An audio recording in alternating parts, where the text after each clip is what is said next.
Dot and Bubble, the latest episode in Doctor Who Series 14, delves into the intricate and often troubling relationship between humans and the future of social media, a fully immersive metaverse.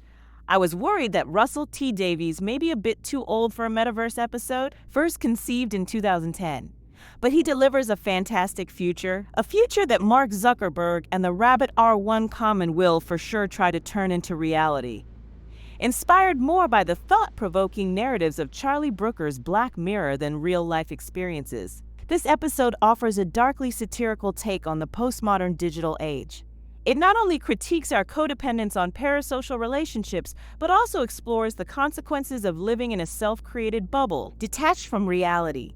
With its mix of bright, engaging visuals and a storyline rich in dark, sinister undertones, Dot and Bubble stands out as a powerful commentary on contemporary society. Black Mirror inspiration. Dot and Bubble draws heavily from the stylistic and thematic elements of Charlie Brooker's acclaimed anthology series, Black Mirror. Much like Black Mirror, this Doctor Who episode uses science fiction to critique contemporary social issues, particularly focusing on the pervasive influence of social media. The episode is reminiscent of Nosedive, an iconic Black Mirror episode that explores the dystopian consequences of a society driven by social media ratings. In Dot and Bubble, the narrative similarly examines how individuals become trapped in their curated online personas, sacrificing genuine human connections for digital validation. This parallel not only highlights the episode's dark satirical tone, but also underscores its relevance in today's social media-dominated world. The episode's ability to weave a compelling story while offering sharp social commentary echoes Black Mirror's hallmark style, making it a noteworthy addition to Doctor Who's expansive universe.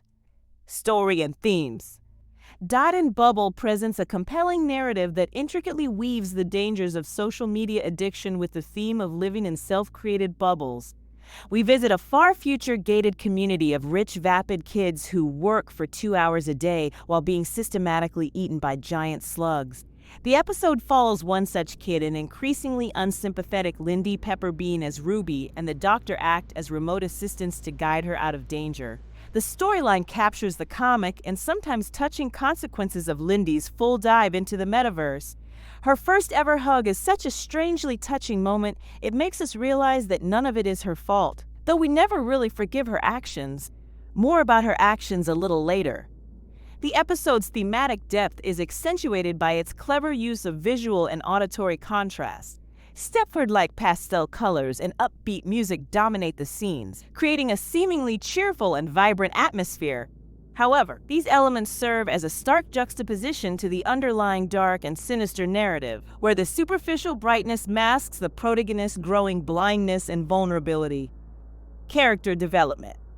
Central to the episode is the character of Lindy Pepper-Bean, portrayed brilliantly by Callie Cooke. Lindy is a metaverse native. While her character is written to be fairly one-dimensional, Cooke's nuanced performance captures Lindy's superficial charm and underlying vulnerability. She acts as a mirror from an imagined future, reflecting back at us the psychological impact of full-dive metaverse where only parasocial relations exist, highlighting how it could lead to a distorted sense of reality. It also reminds us of our tendency to retreat into echo chambers, where we only engage with content that reinforces our existing beliefs, further isolating us from diverse perspectives and genuine human connections that could allow us to correct our misperceptions. It is not that Lindy is full of malice, but that her experiences have been so severely limited that there is no way she could know better. In some ways, it reminds me of the first contact in Le Guin's The Left Hand of Darkness, the difference being that the human protagonist there was aware of his limited experiences and was willing to learn from his new experiences. Lindy, on the other hand, is a product of her, bubble and is unwilling to break out of it.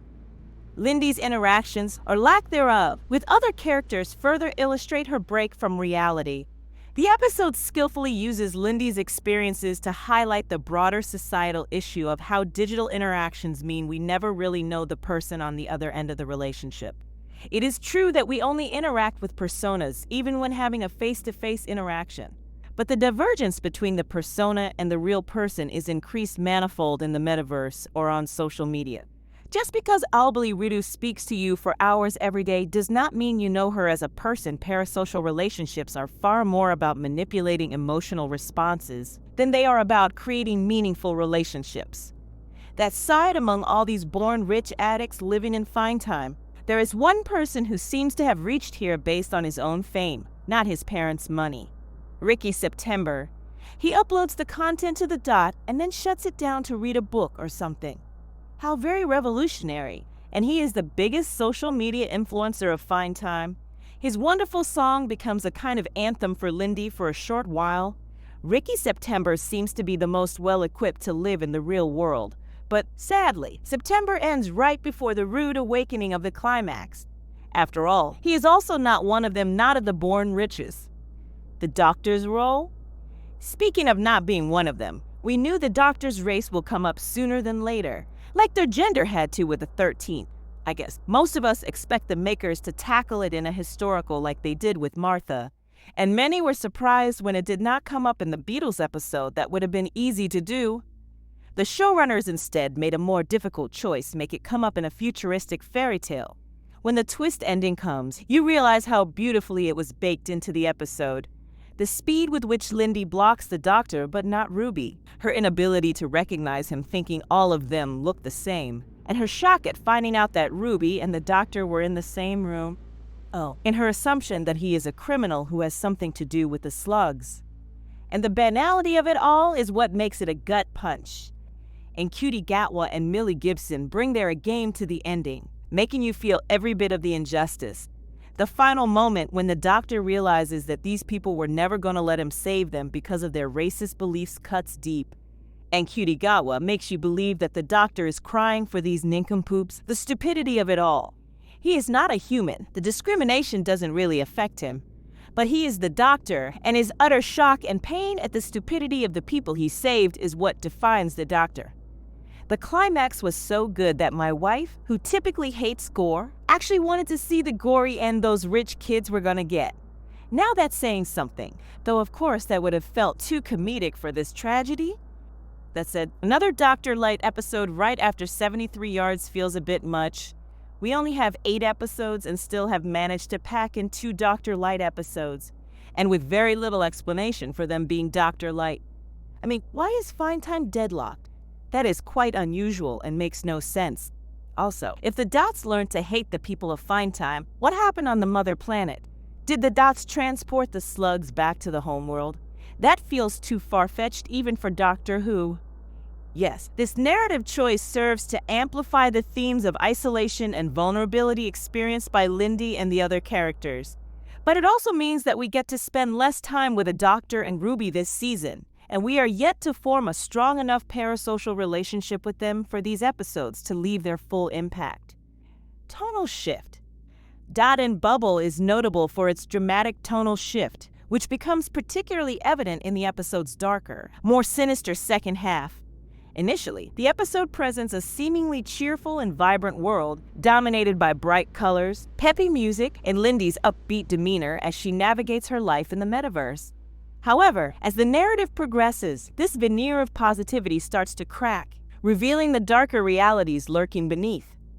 The tonal shift is marked by the introduction of horror elements, the slugs that begin to invade Lindy's carefully curated digital world. The slugs are perfectly designed and allows Doctor Who show people being eaten up alive without making you disgusted by the accompanying gore. It was a great choice to keep the design simple and practical.